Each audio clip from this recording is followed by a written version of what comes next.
My name is Melissa Foster.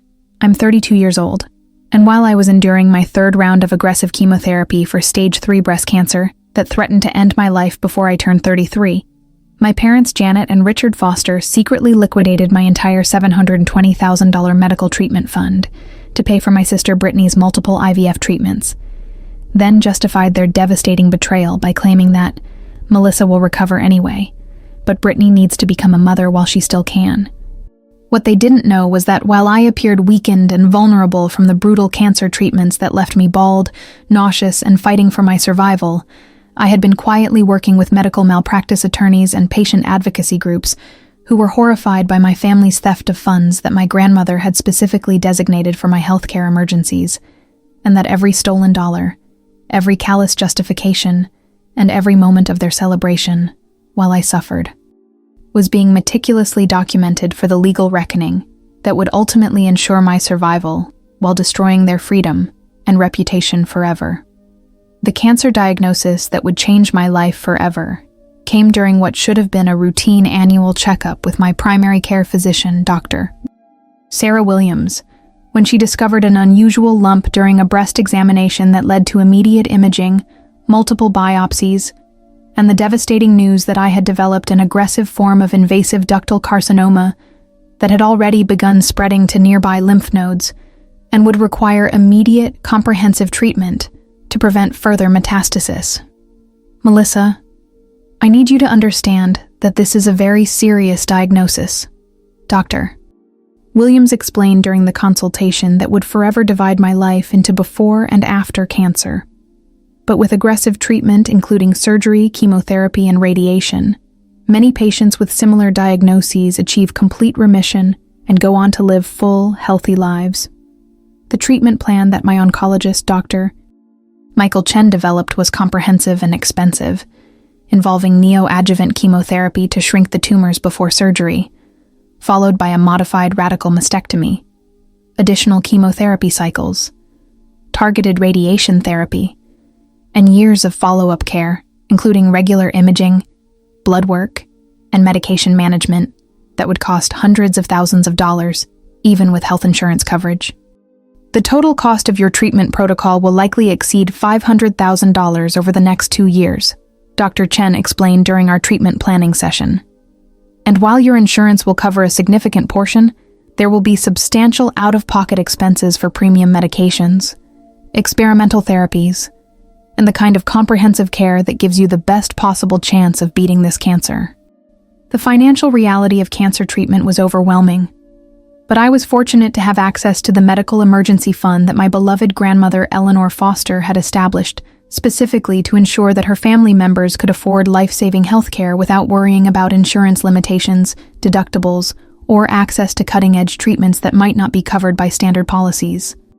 Grandmother Eleanor had been a registered nurse for over 40 years and understood better than most people how medical emergencies could devastate families financially, even those with good insurance coverage and stable incomes. She had watched too many families choose between mortgage payments and cancer treatments, between children's college funds and life-saving surgeries, between financial security and the medical care that could mean the difference between life and death. I never want my grandchildren to face impossible choices between medical care and financial survival, Eleanor had told me during one of our conversations about her estate planning. So I'm establishing a fund that will always be available for genuine medical emergencies, ensuring that money is never the barrier between my family and the health care they need to survive and thrive. The medical emergency fund contained $720,000 that had grown through careful investment over 15 years. Money that Eleanor had specifically designated for serious medical expenses that exceeded normal insurance coverage or required access to specialized treatments that might not be available through standard healthcare networks. The fund's legal documentation was explicit and comprehensive, naming me as the primary beneficiary for any medical expenses related to serious illness or injury, while also designating my parents Janet and Richard Foster as trustees who could authorize distributions for legitimate medical emergencies when I was unable to manage the financial aspects of my care due to illness or incapacitation. This money is for Melissa's medical needs, Eleanor had stated clearly in her will and trust documents, and it should only be used for healthcare expenses that are necessary for her survival and recovery from serious illness or injury. The trust language was specific and legally binding, designed to ensure that the medical fund would be used appropriately while preventing family members from accessing the money for non-medical purposes or personal expenses that weren't related to genuine healthcare emergencies. When my cancer diagnosis was confirmed and treatment planning began, I felt grateful and relieved to know that Eleanor's medical fund would allow me to access the best possible care without worrying about financial constraints that might force me to choose less effective treatments or skip important aspects of my cancer protocol. Thank God for Grandma Eleanor's medical fund, I told my parents during one of our early discussions about treatment costs and financial planning. Knowing that I can afford the best possible care gives me one less thing to worry about while I focus on fighting this cancer and beating it completely.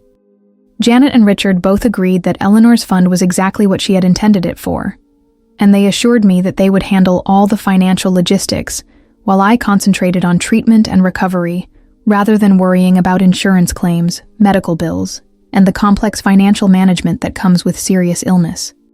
Don't worry about any of the money details, Janet said during our conversation about treatment costs. Dad and I will handle all the financial aspects of your care so you can focus entirely on getting better.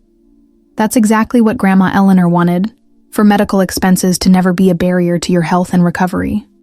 The offer of financial management assistance seemed both generous and practical, since I would be dealing with the physical and emotional challenges of cancer treatment while navigating a complex medical system that required constant attention to scheduling, insurance coordination, and treatment logistics.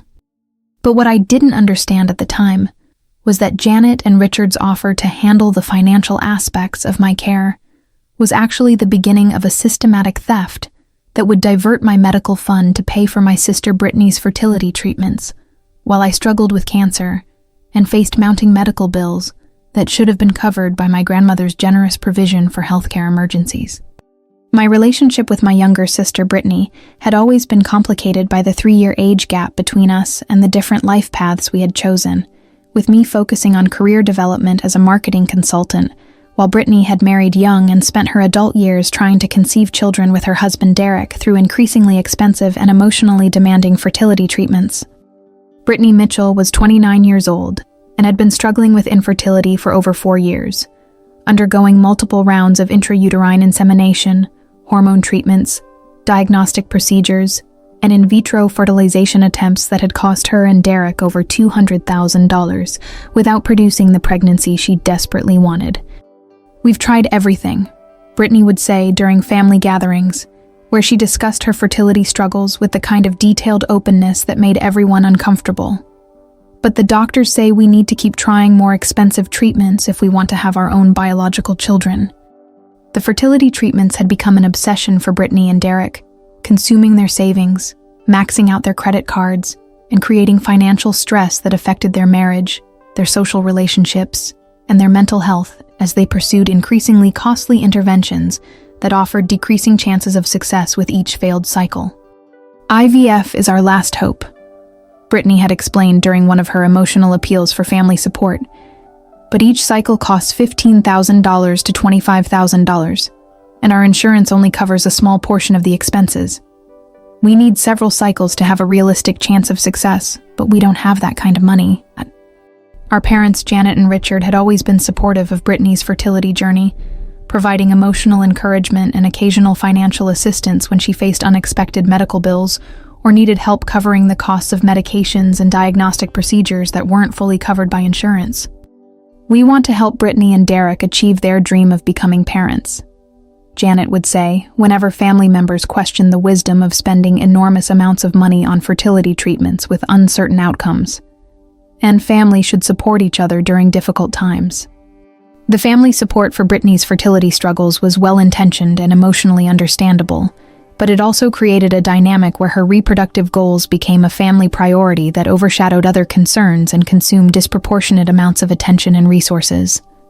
But I never anticipated that my parents would view my cancer treatment fund as a resource for solving Brittany's fertility problems, or that they would steal money designated for life-saving medical care to fund elective treatments that were expensive and uncertain rather than necessary for survival. The chemotherapy regimen that Dr. Chen prescribed was brutal and unforgiving, involving powerful drugs that attacked cancer cells throughout my body, while also causing devastating side effects that left me nauseated, exhausted, weak, and struggling to maintain basic daily functions while my immune system was compromised and my body was fighting both cancer and the toxic effects of treatment. The next 6 months are going to be very difficult, Dr. Chen warned me before beginning the first chemotherapy cycle. But this aggressive approach gives you the best possible chance of achieving complete remission and preventing the cancer from spreading to other organs. The first few weeks of chemotherapy were worse than anything I had imagined, with nausea so severe that I could barely eat, fatigue so overwhelming that climbing stairs left me breathless, and hair loss that stripped away not just my appearance, but also my sense of identity and femininity, during a time when I desperately needed to feel strong and confident. This is normal and expected, my oncology nurse Patricia assured me during one of my treatment sessions. Your body is fighting hard against the cancer, and these side effects are actually signs that the chemotherapy is working to destroy the cancer cells. The medical bills associated with my cancer treatment began arriving within weeks of starting chemotherapy, and they were staggering in both frequency and amount, with charges for physician consultations, laboratory work, imaging studies, chemotherapy drugs, supportive medications, and facility fees that quickly exceeded my insurance coverage and required substantial payments from my medical fund. I need to access Grandma Eleanor's medical fund to cover these treatment costs, I told Janet during one of our conversations about the mounting medical expenses. The bills are already over $50,000, and we're just getting started with the treatment protocol. Janet assured me that she was handling all the financial aspects of my care, and that Eleanor's medical fund would cover whatever expenses weren't paid by insurance, allowing me to focus on treatment and recovery without worrying about the complex financial management that was required for comprehensive cancer care. Everything is taken care of, Janet said. Whenever I asked for specific information about medical fund usage or wanted to review the bills and payments, the fund is being used exactly as intended, and you don't need to worry about any of the financial details while you're dealing with treatment. 4.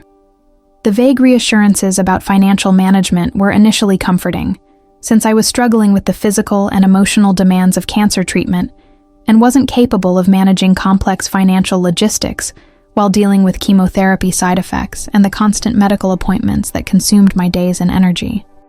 But as my treatment progressed and medical bills continued mounting, I began asking more specific questions about fund usage and requesting detailed information about how my healthcare expenses were being paid and what balance remained available for future treatments and emergencies. Janet, I'd like to see the account statements for Grandma Eleanor's medical fund, I said during a phone call about 6 weeks into my chemotherapy protocol. I want to understand how much has been spent and what's available for the remaining treatment cycles and surgery. Janet's response to my request for financial transparency was evasive and concerning, suggesting that she was uncomfortable providing specific information about fund usage and preferred to keep me uninformed about the details of how my medical expenses were being managed. Melissa, you don't need to worry about all those details while you're fighting cancer, Janet replied, her tone becoming defensive when I pressed for specific information. The important thing is that your treatments are being covered and you can focus entirely on getting better.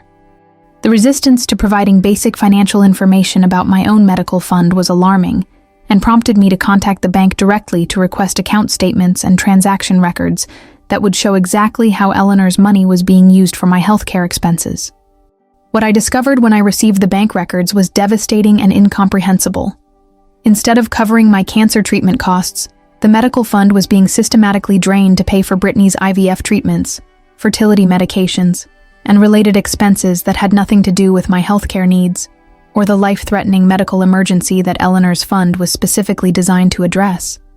The bank statements revealed that over $400,000 had been transferred from my medical fund to fertility clinics, pharmaceutical companies, and medical facilities that specialized in reproductive medicine rather than cancer treatment, while my own medical bills remained unpaid and were being sent to collection agencies that threatened to interrupt my treatment if payment arrangements weren't made immediately. Have you ever discovered that your parents stole money designated for your life-saving medical care to pay for someone else's elective treatments while you were fighting for your survival? That's exactly what I experienced as I reviewed bank records showing that my cancer treatment fund was being used to pay for Brittany's fertility treatments, while I faced treatment delays and medication rationing due to unpaid medical bills. The phone call to Janet about the misuse of my medical fund was one of the most devastating conversations of my life, as I discovered that my parents had deliberately and systematically stolen money that was meant to save my life, while convincing themselves that Brittany's fertility treatments were somehow more important than my survival.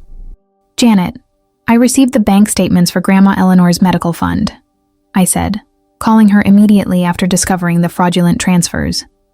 "And I can see that hundreds of thousands of dollars have been transferred to fertility clinics instead of paying for my cancer treatment. I need you to explain what's happening." The long pause before Janet answered revealed that she had been dreading this conversation and had hoped to continue the deception until my treatment was complete, or until she could find some way to justify the theft without acknowledging its criminal nature. "Melissa, I can explain everything," Janet finally replied, her voice mixing guilt with defensive justification. "We made a family decision to help Brittany with her fertility treatments because we felt that creating new life was the best possible use of medical funds, especially since your cancer treatment is going well and you're going to recover." The revelation that Janet had made a family decision to steal my life-saving medical fund was shocking and infuriating, but her casual assumption that my cancer treatment was going well revealed how little she understood about my ongoing medical needs and the financial requirements for comprehensive care. "Janet, that money was specifically designated for my medical expenses," I said, my voice rising with anger and disbelief. "Grandma Eleanor established that fund for my healthcare emergencies, not for Brittany's elective fertility treatments." But Janet had convinced herself that redirecting my medical fund was somehow appropriate and even noble, apparently believing that fertility treatments were more important than cancer care because they would create new life, rather than just maintaining existing life. "Brittany needs to become a mother while she still can," Janet continued, "and you're young and strong and will recover from cancer anyway. We thought it was better to invest in the family's future by helping her have children, rather than spending all that money on treatments that you don't really need." The suggestion that I didn't really need cancer treatment was both medically ignorant and personally devastating, revealing that Janet had convinced herself that my life-threatening illness was somehow less important than Brittany's desire to have biological children. "Janet, I have stage 3 breast cancer," I said, trying to make the seriousness of my condition clear.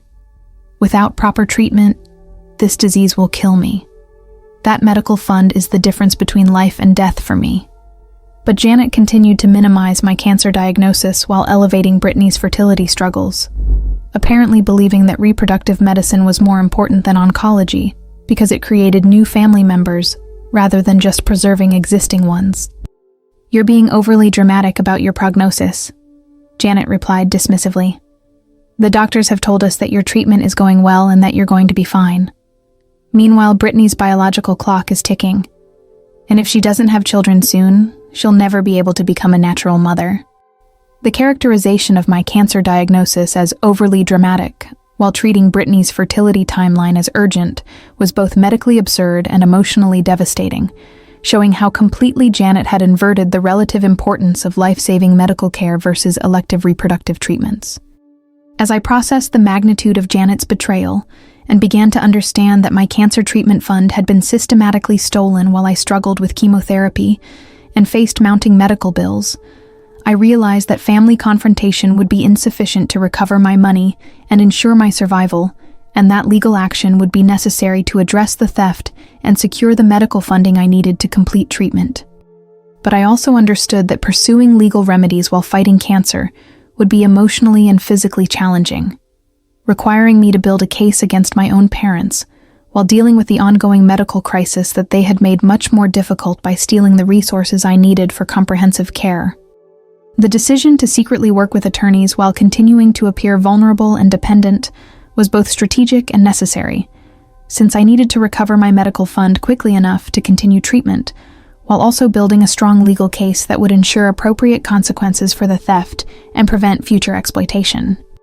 Over the following weeks, I consulted with medical malpractice attorneys, patient advocacy groups, and trust litigation specialists who were appalled by my parents' theft and eager to help me recover the medical funds, while ensuring that Janet and Richard face serious legal consequences for exploiting a cancer patient's vulnerability. Ms. Foster, what your parents did constitutes multiple serious crimes including theft of medical funds, breach of fiduciary duty, and exploitation of a vulnerable person, Attorney David Martinez explained during our confidential consultation. And the fact that they stole money designated for life-saving cancer treatment makes this one of the most egregious cases of family financial abuse we've ever encountered. Now, the legal analysis confirmed that Janet and Richard had violated both state and federal laws governing trust administration and medical fund management, with potential criminal charges that could result in substantial prison sentences, plus complete restitution and additional damages for the harm they had caused. Your grandmother's trust language is ironclad in specifying that the medical fund should only be used for your healthcare needs, Attorney Martinez continued, which makes your parents' diversion of funds to pay for someone else's fertility treatments a clear violation of trust law and elder abuse statutes. The legal protections for medical emergency funds were comprehensive and specifically designed to prevent family members from exploiting medical crises to redirect healthcare money for non-medical purposes or personal expenses that weren't related to the beneficiary's survival and recovery. But Attorney Martinez's most important advice was that building the strongest possible case would require comprehensive documentation of the theft, evidence of my medical needs that weren't being met due to the stolen funds, and clear proof of my parents' knowledge that they were violating both Eleanor's intentions and my life-threatening medical situation. We need to document not only the unauthorized fund transfers, but also the impact on your medical care, Attorney Martinez explained, including treatments you've had to delay or skip, medications you can't afford, and the medical risks you're facing because your parents stole your healthcare money.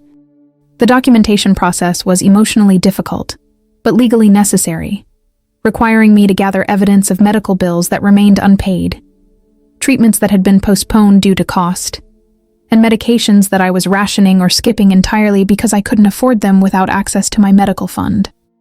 Meanwhile, Brittany was using my stolen medical money to undergo multiple IVF cycles, while documenting her fertility journey extensively on social media, apparently unaware that her treatments were being funded by money stolen from her cancer-stricken sister's life-saving medical fund.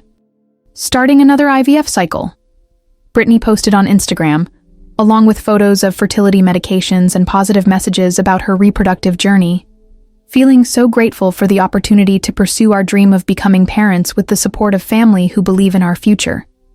Marie.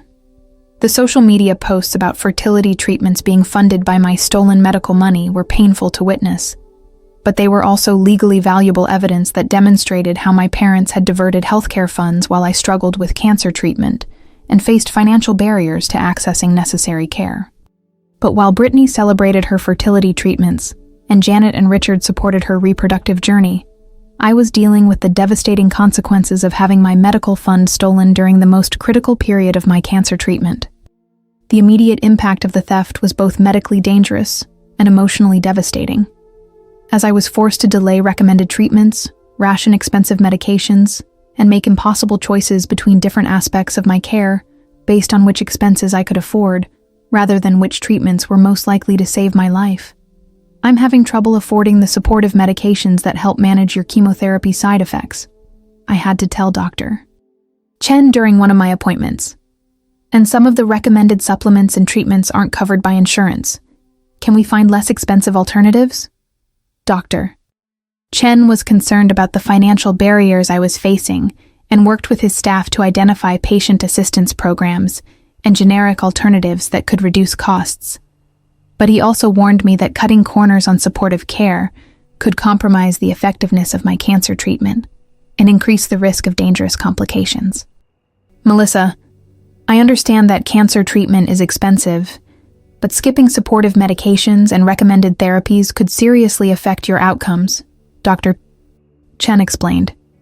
Is there any way we can access additional financial resources to ensure you receive comprehensive care? The irony of needing additional financial resources while my parents were spending my designated medical fund on Brittany's fertility treatments was devastating, but I couldn't reveal the theft to my medical team while I was building the legal case that would ultimately recover the stolen money. I'm working on some financial issues, I told Dr. Chen, but in the meantime, I need to prioritize the most essential treatments and find ways to manage costs wherever possible.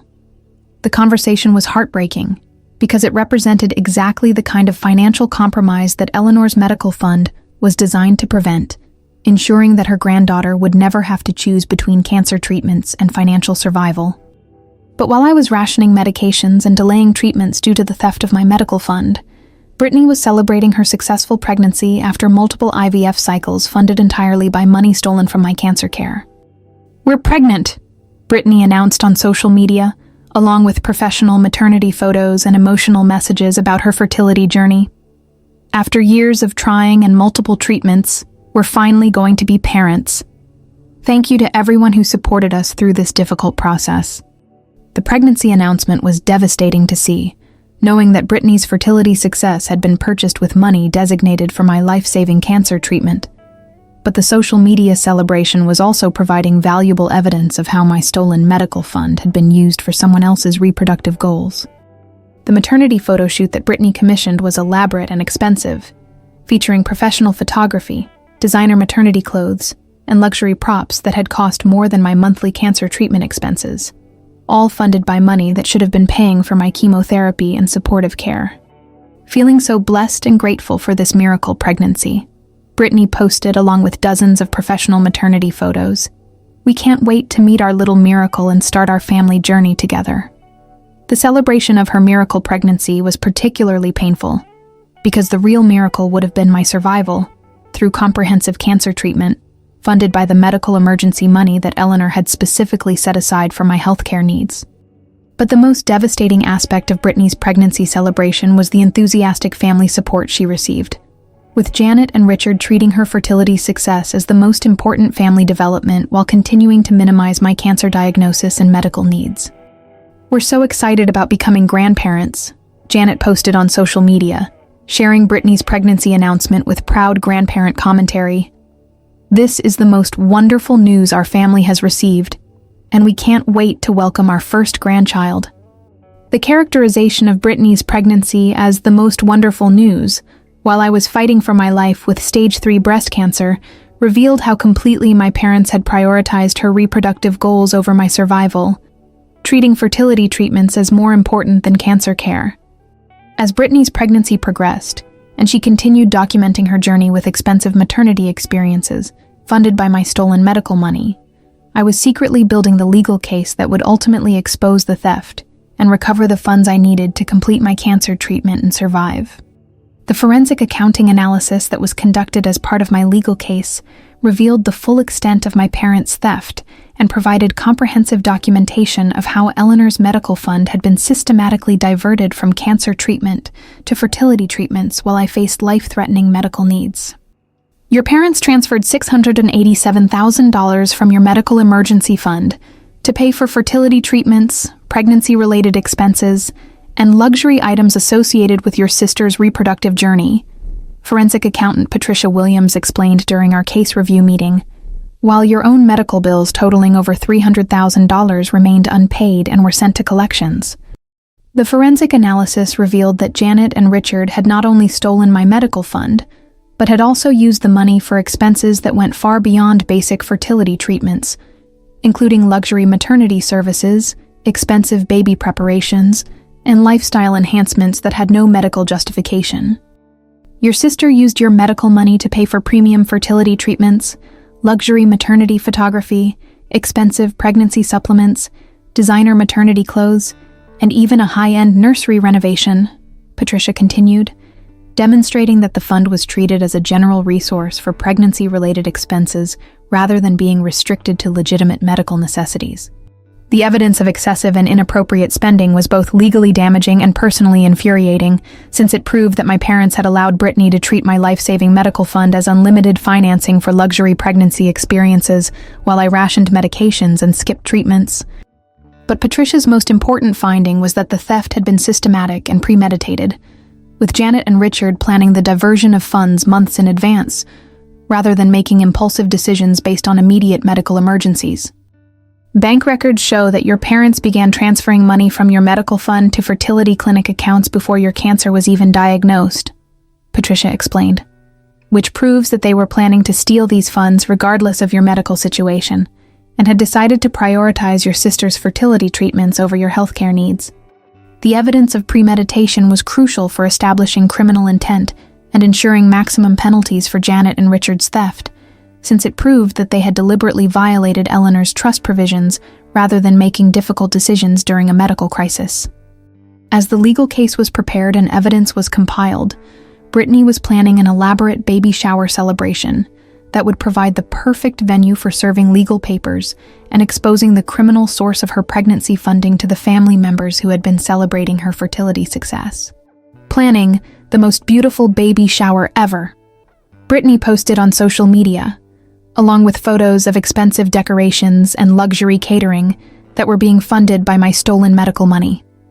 Can't wait to celebrate our little miracle with everyone who has supported us on this journey. The baby shower planning was extensive and costly, featuring professional event coordination, designer decorations, gourmet catering, and premium gift registries that demonstrated Brittany's continued use of stolen medical funds for luxury pregnancy celebrations while I struggled to afford basic cancer care. The irony of celebrating new life with money stolen from someone fighting for their existing life was both morally reprehensible and legally significant, providing additional evidence of how my medical fund had been misused while I faced life-threatening illness. But while Brittany planned her celebration and my parents supported her pregnancy journey, I was working with legal teams to prepare comprehensive charges and asset recovery proceedings that would ultimately expose the theft and ensure that Eleanor's medical fund was restored for its intended purpose of saving my life. The baby shower that Brittany organized was held at an exclusive event venue in downtown, featuring elegant decorations, professional catering, and luxury amenities that created an atmosphere of celebration while demonstrating the extensive use of my stolen medical funds for non-medical pregnancy-related expenses. "Welcome to our beautiful baby shower."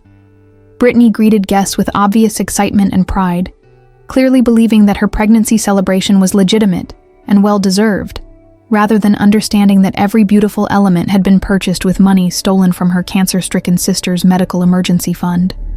The guest list included dozens of family members and friends who had gathered to celebrate Brittany's pregnancy and impending motherhood, unaware that they were attending an event funded entirely through theft from a life-saving medical fund, while the intended beneficiary struggled with chemotherapy and faced treatment delays due to unpaid medical bills.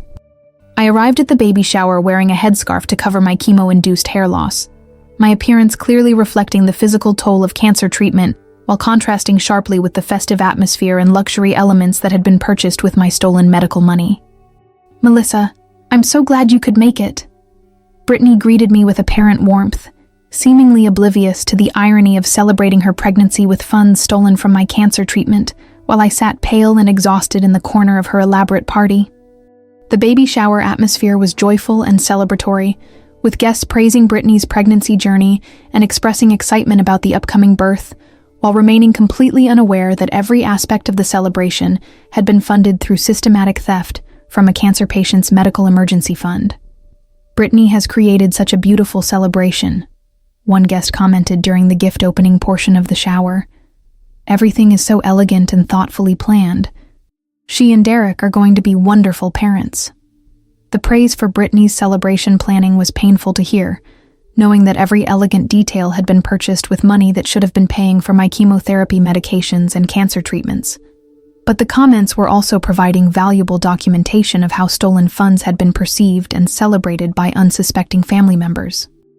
As the baby shower continued and guests offered toasts celebrating Brittany's pregnancy and future motherhood, legal papers were being prepared for service during the peak of the celebration, when maximum witnesses would be present to observe the exposure of the criminal source of the pregnancy funding. "I want to toast the miracle of new life," Janet announced during the formal celebration portion of the shower, raising her glass while addressing the assembled guests. "And thank everyone for supporting Brittany and Derek through their fertility journey. This pregnancy represents the most important thing happening to our family." The characterization of Brittany's pregnancy as the most important thing happening to our family while I was fighting stage 3 breast cancer was both personally devastating and legally valuable, demonstrating how completely my parents had prioritized fertility treatments over life-saving cancer care. But as guests applauded Janet's toast and continued celebrating Brittany's pregnancy, attorney David Martinez was entering the venue with legal papers and law enforcement support to serve the lawsuits and criminal charges that would expose the theft and begin the process of recovering my stolen medical fund.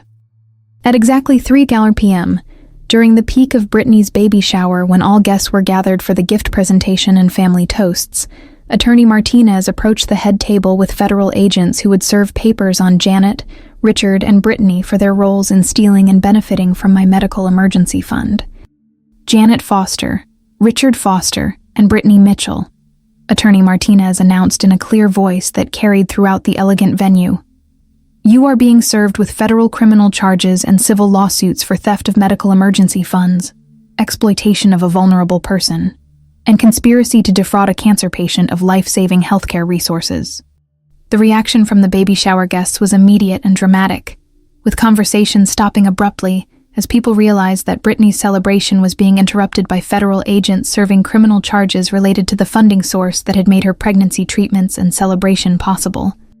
These charges seek complete restitution of the $687,000 that was stolen from Melissa Foster's medical emergency fund, attorney Martinez continued, plus punitive damages, criminal prosecution, and immediate asset seizure to recover funds that were illegally diverted from cancer treatment to fertility treatments. NCER, the service of legal papers was swift and professional.